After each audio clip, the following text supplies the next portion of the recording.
깊이가 다른 경제 콘텐츠 3프로TV 오늘 아침 라이브 정영진 이조 기자입니다. 네, 12월 5일 수요일 순서 시작하겠습니다.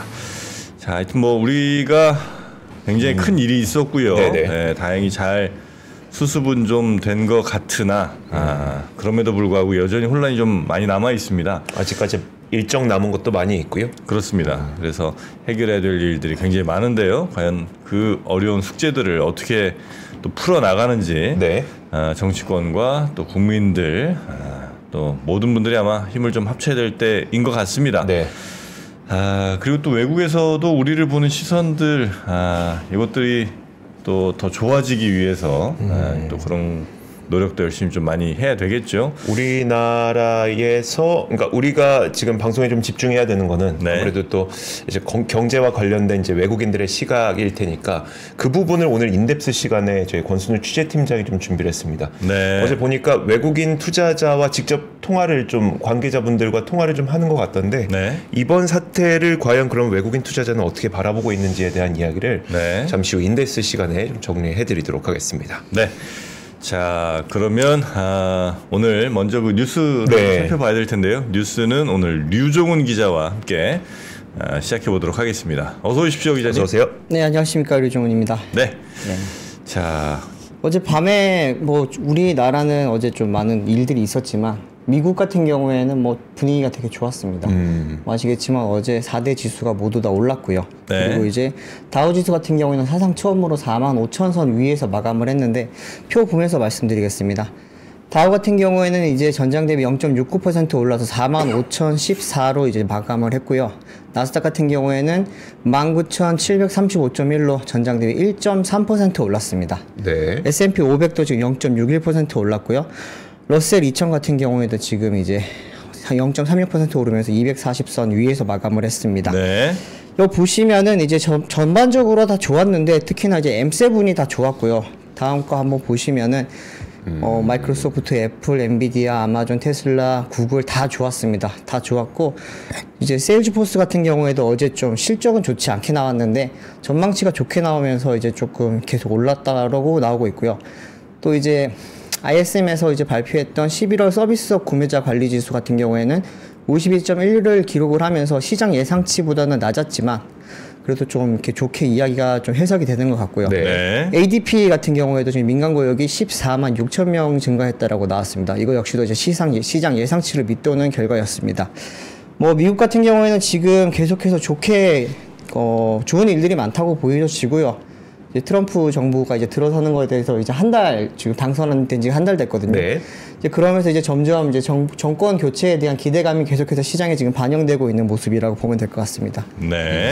사실 좀 부럽습니다. 미국은 먼 소식이 들려도 괜찮은 상황이 계속 이어지고 있고요. 뭐 이렇게 올랐다고만 말씀해 주셨지만 그 다우 사상 최고, S&P 사상 최고, 나스닥 사상 최고 기록하고 있습니다. 3개 지수 다 사상 최고예요. 그냥 뭐 1년 내 최고도 아니고 사상 최고. 3대 지수 모두 신고가. 자, 미국은 그렇고요. 이제 우리 뉴스들 보면서 또 우리 시청 한번 좀 예측 좀 해볼게요.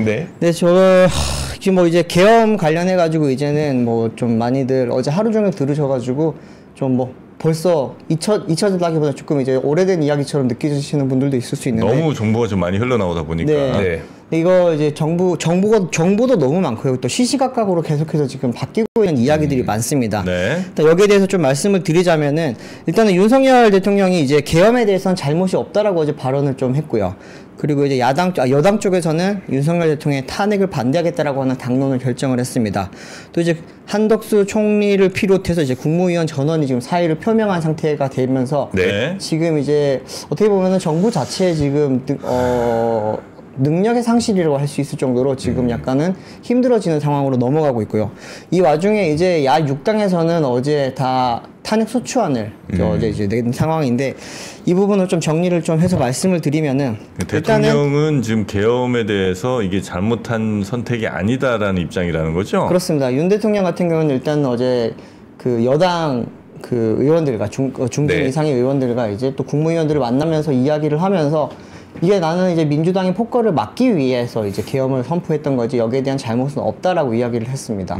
여기에 대한 지금 비판이 굉장히 좀 많이 나오고 있는 상태고 이로 인한 여파가 경제뿐만이 아니라 정치, 사회적으로 좀 굉장히 큰 여파를 일으키고 있는데 여기에 대해서 좀 그런 자세를 보이고 있다는 점 자체만으로도 지금 많은 비판이 쏟아지고 있는 상황입니다. 네. 일단 그러다 보니까 일단 야당 쪽에서는 어떻게든지 이제 탄핵 소추안을 냈고요. 이거를 좀 추진을 하겠다라고 하는 그런 입장입니다. 더불어민주당, 조국혁신당, 개혁신당, 진보당, 기본소득당, 사회민주당 등 야 6당이 어제 이제 합동으로 탄핵 소추안을 냈는데 그 장면입니다. 어제 내고 있는 모습이고요. 탄핵 사유에 대해서는 윤 대통령이 전날 계엄에 필요한 어떤 요건을 충족하지 못했음에도 헌법과 법률을 위반한 채 비상계엄을 발령해 국민 주권주의와 권력 분립의 원칙 등을 위반했다라고 이야기를 하면서 탄핵 소추안을 냈습니다. 만약 이게 이제 내일 국회 본회의에서 이제 탄핵 소추안 표결 절차가 이루어질 걸로 예상이 되는데 네. 여기서 이제 탄핵 소추안이 이제 본회의에 보고가 되면은 네. 국회법에 따라서 24시간 이후부터 72시간 이내에 탄핵 소추 여부를 무기명 투표로 표결을 해야 한다라고 합니다. 네. 여기서 중요한 건 이제 무기명 투표인데 왜 그러냐면은 탄핵 소추안이 이제 가결이 되기 위해서는 제적 의원 과반 출석에 그러니까 이제 150명 이상이 출석을 해야 되고요. 네. 그리고 이제 출석 의원 3분의 2인 이제 200명의 찬성표가 필요하다고 합니다. 네. 그러면 이제 현재 법야권 총 192석이고요. 여기서 이제 여권에서 이탈표 한 8표 이상이 지금 나와야지만 탄핵 소추안이 가결될 수 있는 상황이고요. 그러니까 총 300석 중에 3분의 2 그러니까 200석이 네. 그러니까 200명이 찬성을 해야 탄핵이 가결이 되는 거죠? 그렇습니다. 네, 네 그렇습니다. 그런 상황인데 분명히 어제 오후 한 3시 정도까지 이제 네. 소추안이 2시 40분 정도에 이제 냈거든요. 그때까지만 하더라도 이게 충분히 가능할 것이라고 하는 전망들이 나왔었는데 네. 어제 밤에 또 여기에 대해서 또 약간은 변동이 생겼습니다. 이제 여당 쪽에서 긴급회의를 소집을 해서 이제 추경호 원내대표를 중심으로 소집한 이제 당론을 결정을 하는 이제 회의가 있었는데 네. 거기서 당론으로 나온 거는 윤석열 대통령의 탄핵을 우리는 반대한다라는 걸 당론으로 결정을 했다라고 어제 발표가 나왔습니다. 네. 이렇게 되면서 조금 변수가 생긴 상황이라고 보실 수가 있고요. 그래도 지금 뭐 배현진 의원이라든지 몇몇 의원들 같은 경우에는 지금 직접적으로 윤석열 대통령의 계엄 선포에 대해서 지금 비판을 하고 있는 상황이고 네. 또 이제 무기명 투표라는 게 좀 중요하다고 말씀드렸던 게 여기에 대해서 당론은 이렇게 결정이 됐지만 실질적으로 지금 비판을 하고 있는 여론이 그 당내 여론이 적지 않다라고 지금 이야기가 들려오고 있기 때문에 네. 이 부분은 조금은 지켜봐야 될 것 같습니다. 만약에 이제 가결이 됐다. 가결이 된 다음 상황은 이제 좀 보셔야 될 것이 헌법재판소에 이제 올라가서 심리를 하게 되고요. 네. 헌재에서 이제 그 심리 결과 만약에 파면이 결정이 되고 나면은 60일 이내에 대통령 선거를 다시 실시를 해야 되는 상황입니다. 네. 하지만 뭐 이거 역시도 지금 쉽지가 않은 게 원래는 이게 심리를 하려면은 헌법재판소에 9명의 헌재 재판관 중 7명 이상이 심리에 참석을 해야 되는 상황입니다. 네. 하지만 지금 헌재에는 지금 6명의 헌법재판관만 있는 상태고요. 3명이 지금 물러난 상태잖아요. 네. 그러다 보니까 이제 6명만으로 가능할 것인가라고 하는 이야기가 있었지만 이거 역시도 지금 이진숙 방통위원장 때문에 여기 그 관련된 조항이 정지가 되어 있는 상황이라고 보시면 네, 됩니다. 네. 그렇기 때문에 실질적으로는 6명이 지금 어떻게 보면 파면을 결정하는 것도 가능한 그렇습니다. 상황이라고 보시면 되는데 민주당 입장에서도 지금 이 부분이 굉장히 좀 부담이 큰 상황입니다. 6명이 지금 6명만으로 이게 그 파면을 결정했을 경우에 거기에 따른 후폭풍을 조금은 감당하기가 쉽지가 않잖아요. 거기에 대해서는 이제 헌법학자들 사이에 좀 의견이 뭐 분분한 것 같긴 하더라고요. 맞습니다. 6명으로 이게 되는 거냐 아니면 네. 최소 7명이 있어야 되고 그 중에 6명 이상은 돼야 되는 거냐 뭐 등등의 이야기가 좀 있는 것 같긴 하던데 네네. 아마 그 부분에 대해서는 조금 이견이 있다 하더라도 일단은 직무를 좀 정지를 시켜야 이 불안한 상태가 조금은 해결되지 않겠느냐 뭐 이런 얘기도 정치권에서 나오고 있고요. 맞습니다. 네. 네. 그렇기 때문에 일단은 탄핵 소추안이 국회에서 가결되는 게 일단은 중요한 상황이고요.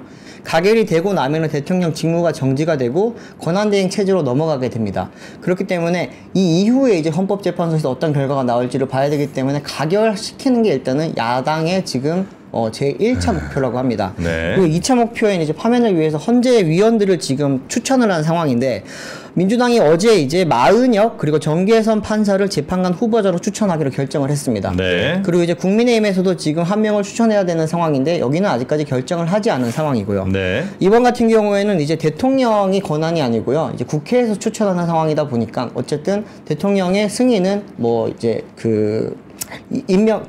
대통령의 승인은 네. 이번에 직무가 정지되고 나면은 이건 어떻게든지 넘어갈 수 있다라고 지금 이야기가 나오고 있고. 그러니까 이제 대통령을 먼저 이제 탄핵을 시키고 직무가 정지가 되면 예. 그다음에 이제 대통령 다음이 이제 국무총리가 될 거고 네. 그렇습니다. 국무총리 권한대행이 되거나 아니면 국무총리가 혹시 그만두게 되면 부총리, 뭐 경제부총리나 사회부총리가 그다음 네, 이제 순위가 될 테고 그다음에 외무부 장관 뭐 이렇게 쭉 이제 서열이 있죠. 네. 그래서 이제 그 국무위원들 가운데 누군가가 권한대행이 되면 그 권한대행은 딱히 본인이 국회가 결정한 거를 반대하거나 그럴 수는 아마 없을 걸로 이제 많이 보는 것 같더라고요. 그래서 아마 국회가 추천한 헌법재판관이 자리를 차지하게 되고 그러면 이제 헌법재판소에서 정족수 잘 채우고 그다음에 파면 결정을 아마 하게 될 것 같다. 이게 이제 보통 생각하는 시나리오인 것 같습니다. 맞습니다. 네. 근데 이거 역시도 지금 굉장히 어려운 게 앞서 잠깐 말씀드렸지만 국무위원 전원이 지금 네. 사의를 표명한 상황입니다. 네. 어제 오전까지만 하더라도 한덕수 총리는 그래도 이제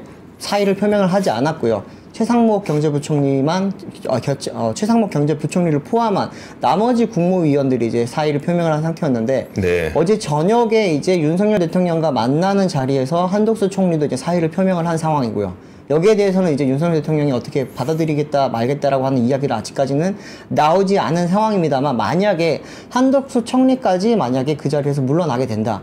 이렇게 되면 굉장히 좀 복잡해진다고 보실 수가 있습니다. 네. 방금 이제 정프로님이 말씀하셨지만 일단은 직무대행은 권한대행 같은 경우에는 한덕수 총리가 지금 일단은 제1순위고요. 네. 만약에 안 될 경우에는 이제 최상목 경제부총리, 그 다음은 이제 이주호 사회부총리가 네. 지금 해야 되는 상황인데 이들도 지금 어쨌든 사의를 표명한 상황입니다. 이게 만약에 국무위원들이 전체가 없어지게 된다. 이러면은 부총리들까지 모두가 지명을 못하면은 직무를 수행을 못하면은 대통령의 지명을 받은 사람이 이제는 또 할 수 있게 되는 상황이거든요. 이 부분 역시도 지금 굉장히 지금 복잡해지는 상황인데. 네. 그러다 보니 지금 탄핵도 그렇고요. 그리고 탄핵 소추안이 가결되는 것도 지금 사실 쉽지 않아졌습니다. 일단은 여당의 당론 자체가 그렇게 반대로 결정이 된 상황이다 네네. 보니까요. 만약에 이제 그 부분을 뚫고라도 가결이 됐다. 그러면은 이제 직무대행을 권한대행을 이제 선정하는 과정도 쉽지 않을 거고요. 네. 그리고 권한대행이 선정된 이후라고 하더라도 헌법재판소에서 이제 파면까지 넘어가는 과정도 굉장히 쉽지 않을 걸로 지금 보입니다.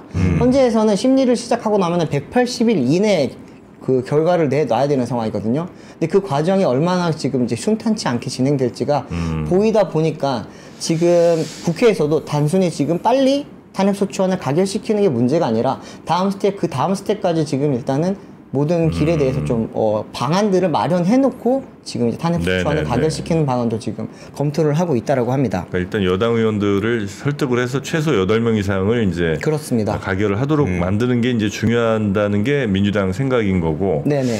근데 이러면서 점점 뭐랄까 이 불확실성이 좀 커져가는 거 아니겠습니까? 네. 예, 그래서 여기는 경제적으로도 굉장히 혹은 뭐 금융이나 투자에 있어서도 이 불확실성이라는 게 굉장히 좀 부정적으로 작용할 가능성이 좀 크잖아요. 맞습니다. 예, 네. 여기에 대한 걱정들도 좀 많이 높아져 있는 그게 그런 제일 상황인 큰 것 같습니다. 걱정이죠. 그러니까 다음 스텝에 대해서 걱정하는 것도 그런 거죠. 그러니까 이 정부가 안정적으로 운영될 수 있는 이 국가가 안정적으로 운영될 수 있는가에 대한 공백 상태를 없애야 되는데 거기까지 우리가 지금 생각을 미리 해놔야 된다라고 네. 그렇죠. 하는 거겠죠. 네. 지금 사실 뭐 어제도 저희가 잠깐 말씀드렸지만 모든 나라의 지금 대표들이 대표들이 아니라 모든 나라의 지금 대통령이라든지 총리들이 지금 미국을 향해서 바라보고 있고요.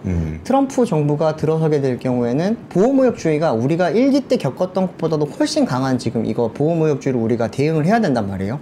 그러다 보니 지금 캐나다 총리 같은 경우는 바로 날아갔죠. 그렇죠. 다른 나라들도 지금 어떻게든지 여기에 대한 방안을 마련하려고 정부와 기업들이 하나가 되고 있거든요. 네. 그런데 우리나라 같은 경우에는 지금 정권 교체 시기도 아니에요. 이제는 3년 차로 넘어가고 있는 상태이기 때문에 이런 상황에서 우리가 트럼프 정부에 대해서 대응책을 기업들의 이야기를 들어서 마련을 해야 되는 상황인데 네. 그렇지도 못하는 상황이 되다 보니까 기업들 입장에서는 어제 제가 이야기를 들어보니까 이게 무정부 상태랑 다름없는 것 같다 우리가 지금 우리가 알아서 지금 대관 업무를 해야 되는 상황이고 네네. 정부의 도움을 받을 수 있는 길이 하나도 없고 공무원들 만나면 공무원들은 지금 나몰라라 하고 있는 상태다라고 이야기를 많이 합니다. 네. 물론 뭐 모든 공무원이 그렇지는 않겠죠. 하지만 결정권을 가지고 있는 공무원들 같은 경우에는 눈치를 굉장히 많이 본다고 해요.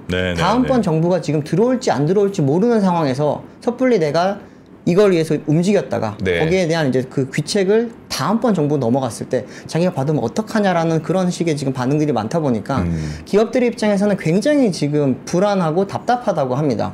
뭐 저희가 몇 번이나 말씀을 드렸지만 삼성, 현대차, SK, LG 이런 대기업들 같은 경우는 지금 본인들의 사업을 위해서 어쨌든 본인들이 돈을 쓰는 게 당연하죠.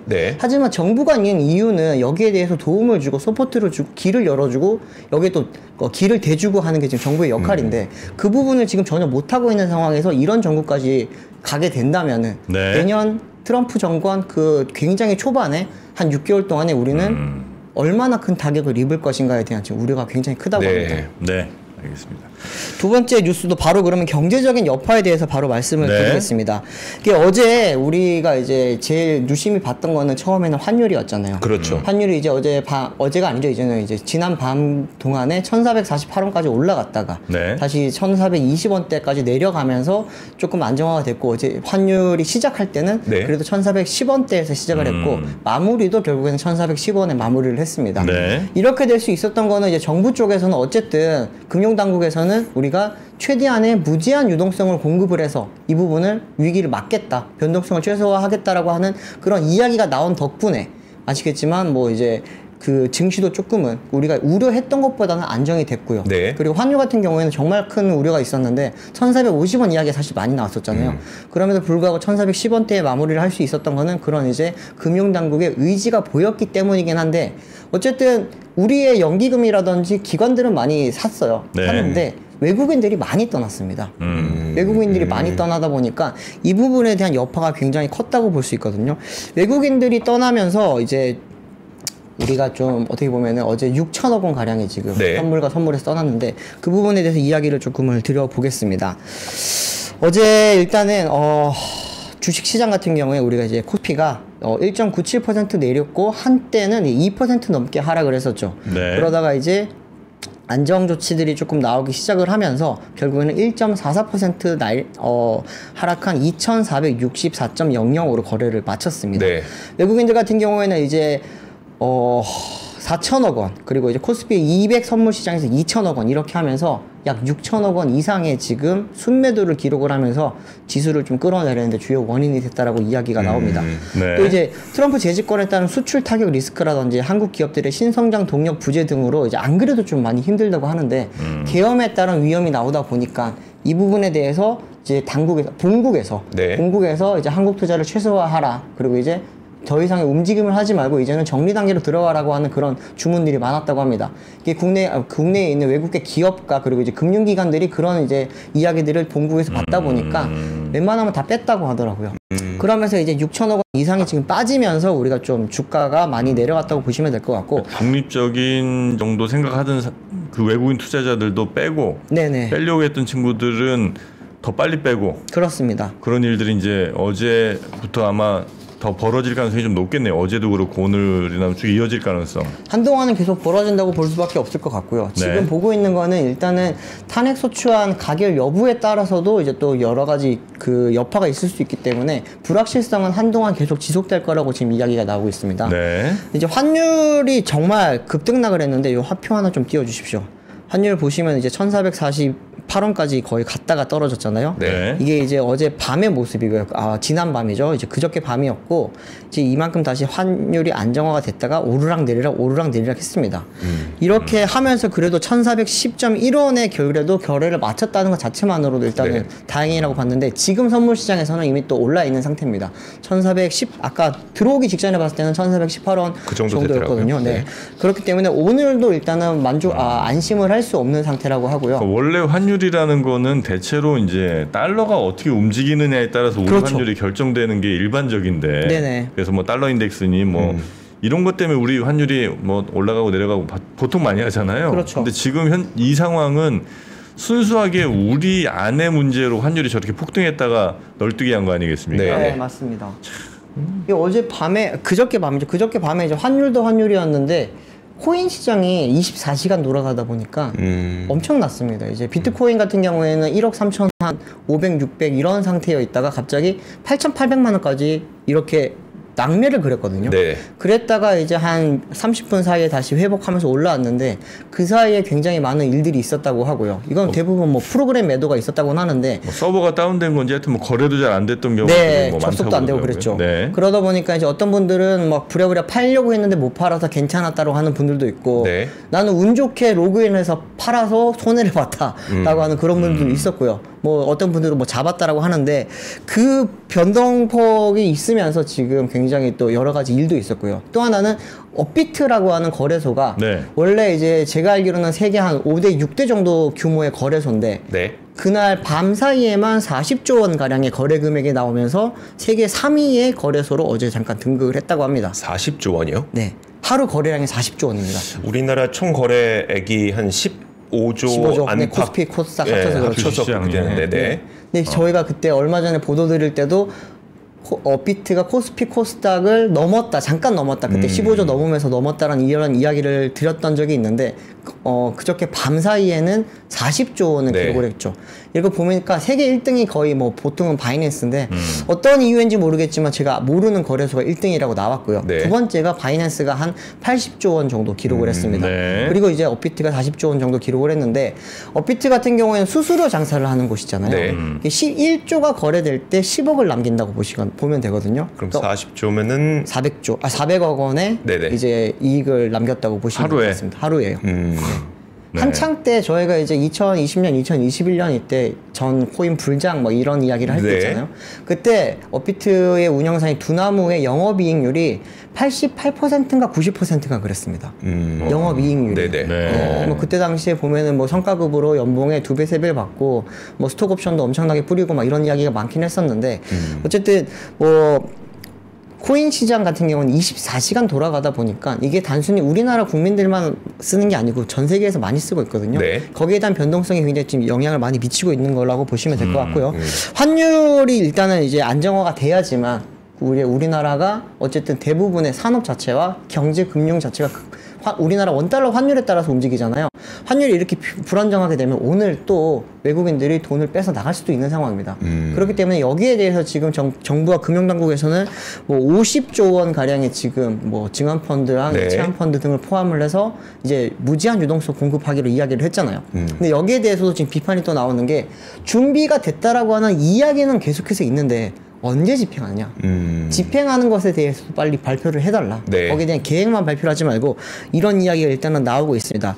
하지만 이제 한국은행이 어쨌든 지금 RP 비정례 환매 조건부 증권을 지금 네. 무제한으로 사들이기로 했기 때문에 여기에 대해서는 좀 기대를 하는 것 같고요. 또 하나는 잠시만요. 네. 그러니까 이제 RP를 통해서 채권으로 금융회사로부터 담보를 받고 네네 맞습니다. 네. 그 금융회사에게 돈을 빌려주겠다. 그러니까 네, 단기 네, 네. 자금을 빌려주겠다라고 하는 거고 이번에 나온 내용 보니까 담보를 받을 수 있는 채권의 종류도 좀 넓혀서 네. 훨씬 더 많은 자금을 유동성을 그냥 시장에 급작스럽게 뿌릴 수 있는 준비는 다 되어 있다라는 발표를 이제 어제 한국은행에서 했더라고요. 네. 맞습니다. 네. 네. 그런데 여기에 대해서도 불안감이 나오는 게 어쨌든 이 이야기가 나올 수 있었던 거는 최상범 경제부총리를 포함해서 이제 금융위원장, 금감원장 다 모여서 이야기를 했던 거잖아요. 네. 그런데 지금 국무위원들이 다 손을 들고 나가버린 상황이 되다 보니까 그러면 한국은행장 그리고 이제 금융위원장 금감원장이 해야 되는 상황이 됐는데 네. 컨트롤 타워는 사실은 이제 경제부총리가 해야 그렇죠. 되잖아요. 네. 컨트롤 타워가 없는 상황에서 그러면 또 이제 산발적인 정책만 나오게 되는 거 아니냐. 그리고 이런 상황이다 보니까 50조 원에 대한 50조 원에 대한 이제 유동성 공급 결정은 그럼 누가 할 거냐. 이 부분에 대해서 지금 결국에는 되게 좀 불안해하는 상황이라고 보시면 될 것 같습니다. 네. 자, 세 번째 뉴스도 한번 가볼까요? 세 번째 뉴스도 오늘 계속 안 좋은 말씀만 지금 들으는 것 같아서 저도 되게 채팅창을 못 보겠습니다. 솔직히 네네네. 말씀드리면요. 네.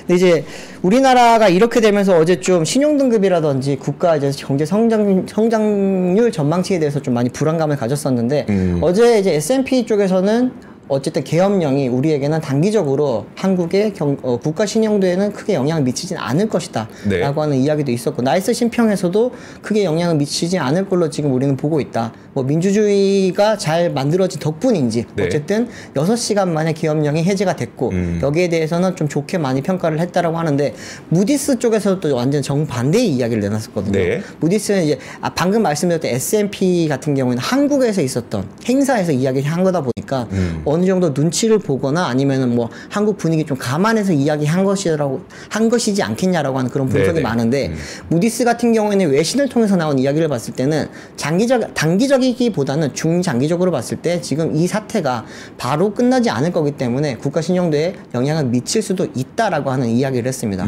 그렇기 때문에 신평사들 사이에서도 지금 이야기가 왔다 갔다 하는 걸로 지금 볼 수 있기 때문에, 단순히 이제 우리가 6시간 만에 끝났으니까 국가 신용도에 대해서는 크게 걱정할 게 없다라고 보기에는 조금은 불안 요소가 아직까지 남아있는 것 같습니다. 네네. 근데 이제 어제 밤에 나온 이야기를 보면은 해외 IB들이 한국의 이제 실질 GDP 성장률이 1% 중반까지 떨어질 것이다 라고 하는 지금 전망치를 많이 내놨습니다.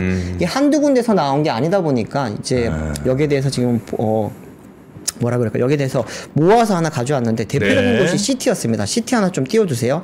보시면 이제 CT에서 내놓은 한국의 이제 내년 경제 성장률 전망치가 1.6%로 제시를 했습니다. 그럼 이 보고서는 그 사태에 대한 내용도 포함돼서 나온 겁니까? 감안하고 있습니다. 감안하고 나온 겁니까? 네, 이거 같은 경우는 이제 10월 말에 CT에서 이제 내년 한국의 경제 성장 전망률을 1.8%로 원래는 전망을 했었거든요. 네. 근데 이번에 이제 0.2% 포인트 하향을 했는데, CT 같은 경우에는 원래 3월 달에 이제 1.6으로 이야기를 했다가 4월에 1.8 이야기를 했다가 다시 이제 1.6으로 다시 원상복구를 했다고 보시면 될 것 같습니다. 네. 그리고 또 하나는 내후년 2026년 전망치도 원래는 1.7%로 이야기를 하다가 다시 1.6%로 지금 낮췄다고 보시면 될 것 같고요. 보고서 내용을 조금 말씀을 드리면은, 올해 4분기의 성장률 둔화와 함께 내년 트럼프 2기 하에 미국 관세 리스크를 고려해서 내년과 후년 전망치를 조정했다라고 이야기를 했고요. 미국이 관세를 인상할 경우 이제 중국, 캐나다, 멕시코 등으로의 수출에서 한국의 경제 성장에 부정적인 영향을 미칠 수 있다 이야기를 했습니다. 또 비상계엄 여파에 대해서는 적극적인 정책 대응 덕분에 한국 경제와 금융시장에 미칠 영향은 단기에 그칠 것 같다라고 이야기를 했습니다. 근데 지금 이렇게 낮춘 게 CT뿐만이 아니라고 제가 말씀을 드렸잖아요. 네. 보면은 골드만삭스랑 이제 뱅크 오브 아메리카 메릴린치 같은 경우에는 2.2%를 원래 전망을 했다가 1.8%로 낮췄고요. UBS는 2.1%에서 1.9%, 노무라는 1.9%에서 1.7%, JP모건은 1.8에서 1.7%로 각각 전망치를 하향 조정했습니다. 유지한 곳은 바클리가 1.8%를 유지를 했고요. 네. HSBC가 1.9%를 유지를 했습니다. 우리가 알고 있는 한 10대 해외 IB 중에서 2곳을 제외하고 대부분이 지금 전망치를 낮췄다라고 보시면 될 것 같습니다. 지금 보니까 대부분의 전망치가 이제 잠재 성장률 밑으로 내려갔네요. 그렇죠. 2% 밑으로 다 내려갔다고 보시면 됩니다. 네. 이러다 보니까 이제 뭐 올해 성장률 전망치도 지금 계속해서 낮아지고 있거든요. 올해가 끝나가는 상황인데도 지금 이제 한 달 새 2.3에서 2.2%로 지금 낮아졌다고 하는데, 뱅크 오브 아메리카 메릴린치 같은 경우에는 2.5에서 2.2%로 낮췄고요. 네. CT 같은 경우에는 2.3에서 2.2%로 지금 조정을 했다라고 합니다. 네, 이렇게 지금 IB들이 계속 낮추고 있는 거는 뭐 트럼프의 어쨌든 뭐 관세와 과세 정책, 그리고 이제 보호무역 정책이 결국에는 한국 같은 국가에게는 굉장히 지금 안 좋은 영향을 미칠 거다라고 하는 이야기들을 하고 있고요. 네. 마지막으로 하나 말씀드리면은 OECD가 내놓은 경제 성장 전망치 같은 경우에도 이제 2.2%에서 1%로 내년 전망치를 0.1% 포인트 낮췄다고 합니다. 외국의 투자자들 같은 경우에 굉장히 민감하게 뭐 여러 사항들을 다 고민을 하겠죠. 맞습니다. 그 중에 하나가 지금 이제 우리나라에 있었던 이 정치적 상황이라는 건데, 우리도 가끔 외신 같은 데 보면 뭐 베네수엘라니 칠레니 이런 나라들에서 쿠데타가 일어난다든지 아니면 뭐 계엄령 선포했다 이러면 아이고 끌끌끌 혀를 차면서 그 뉴스들을 보지 않습니까? 네, 그렇습니다. 저 나라들은 언제 좀 정상화될라나, 저기는 뭐 투자 이쪽은 뭐 안 되겠다 이런 생각들 많이 하거든요. 네. 혹시 그 대상이 지금 우리가 된 거는 아닌가? 우려를 해보게 되네요. 네. 냉정하게 말씀드리면 그런 국가들이랑은 그래도 저희가 비교할 정도의 국가 체력은 아니고요. 당연히 아니죠. 네. 하지만 이제 해외에서 바라봤을 때는 지금 북한 리스크를 아직까지도 굉장히 좀 많이 고려를 하고 있다라고 합니다. 이제 이번에 계엄 선포 과정에서도 보면은 어쨌든 군이 이동을 했잖아요. 군의 이동 과정에서 북한이 거기에 대한 대응을 어떻게 할지, 그리고 북한 대응과 함께 나올 중국과 러시아의 여파, 이런 부분까지 지금 해외에서는 굉장히 많이 좀 심각하게 바라보고 있다고 합니다. 우리가 지금 이제 너무 평온하게 살다 보니까 잊고 있는데 아직까지도 휴전이 지금 상황이죠. 저희가 전쟁이 끝난 상황이 아니에요. 이렇게 지금 해외에서 보고 있기 때문에 여기에 대한 리스크까지 조금 더 부각이 될 경우에는 좀 더 안 좋은 이야기들이 나오지 않을까라고 하는 전망도 나오고 있습니다. 네. 뭐 그럴 리는 없겠습니다만 혹여라도 이런 도발을 뭐 유발을 한다든지 그 도발을 선제적으로 해서 또 다른 전국으로 이끌어가려는 그런 노력을 시도를 혹시라도 누군가 하려고 한다 하더라도 군인들이 그 명령을 따르지는 않아야 될 것 같다는 생각을 또 하게 됩니다. 자, 오늘 뉴스는 이 정도로 정리를 하고요. 또 좋은 콘텐츠 계속 부탁드리겠습니다. 오늘 류종훈 기자였습니다. 고맙습니다. 고맙습니다. 감사합니다. 삶의 격을 높이는 9가지 지혜를 함께 나눕니다.